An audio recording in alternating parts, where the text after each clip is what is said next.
And hello and welcome to Open, the one and only show that opens the Bronx and the rest of the world right to you. I'm your host, Daren Jaime, and today we're going to update you on what's happening in and around our borough. Coming up on today's show, Michael Cohen, the personal attorney to Donald Trump and the current center of the Stormy Daniels scandal, had his office raided by the FBI this Monday. What does this mean for the presidency? Plus, breaking news, House Speaker Paul Ryan announcing that he will not seek re-election. We'll talk to our political analyst to also discuss this, as well as President Trump and more. After that, the Bronx Historical Society will be paying us a visit, talking about the hidden story of Starlight Park. Now we'll find out how it used to be one of the cornerstones of science and exploration within the borough in an upcoming exposition. Then a little later on, one of the organizers of the Male Empowerment Symposium will be sitting down with us, discussing how the event attempts to improve academic and professional growth for young males. And Lehman College is actually readying itself for the 50th anniversary award dinner. We're going to talk to a composer who will be preparing some music for the ceremony. So stay tuned, because all this and much more is heading your way. Right now, we're officially open.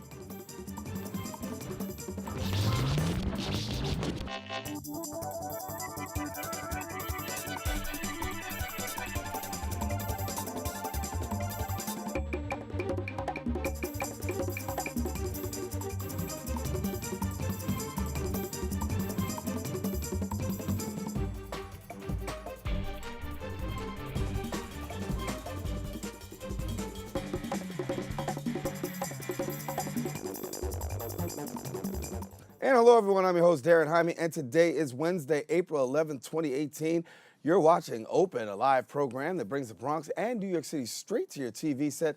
We want to encourage you to stay connected to us, and you can find out more about us at Twitter at BronxNet TV and Facebook at Open BronxNet Television. Well, a lot has certainly been going on over the past week. We'll update you now with some Bronx updates.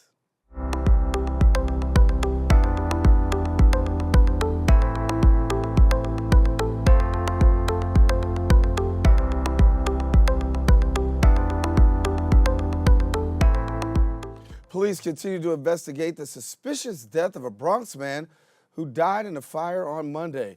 35-year-old Russell Henry was found inside a Morrisania apartment building and was initially pronounced dead at the scene. After an investigation, the fire was later labeled suspicious, and new questions began to arise as fire officials now believe Henry was dead before the blaze even began. The cause of the fire has yet to be determined by the New York City Fire Marshal. Anyone with information is urged to contact police or the FDNY.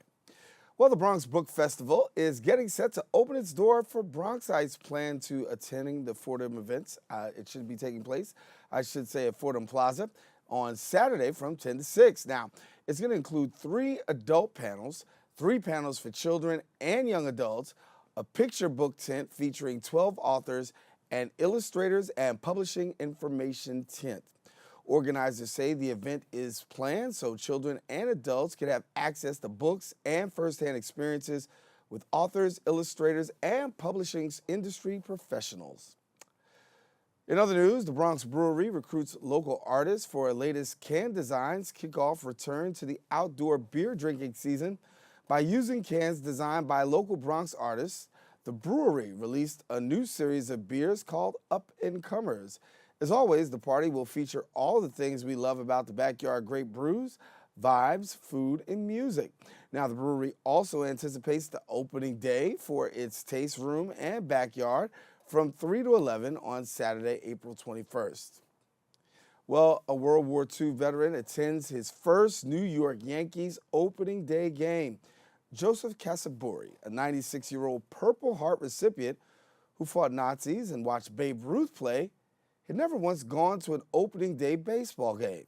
The Yankees, along with Combat Wounded Veterans of America, saw to it that finally Joseph saw a game at the home opener on Tuesday, April the 3rd. A wonderful time for Joseph.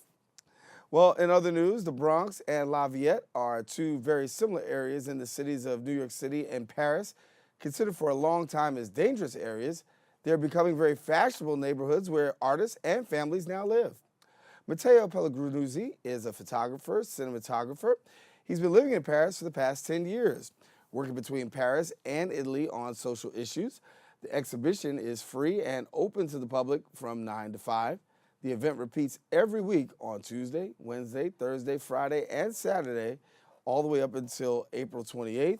Poe Park Visitor Center is located at 2640 Grand Concourse, and you can get more information. Call 718-365-5516. Well, lastly, the Russian National Ballet brings the world's most beloved ballet gloriously to live with Tchaikovsky's classic score. The Russian National Ballet Theater was founded in Moscow in the late 1980s when many of the great dancers and choreographers of the Soviet Union's ballet institutions were exercising their newfound creative freedom. Now, the event begins at 4 p.m. at the Lehman Center for Performing Arts. It's located at 250 Bedford Park Boulevard, and you can get more information by going to www.lehmancenter.org or call 960-8833.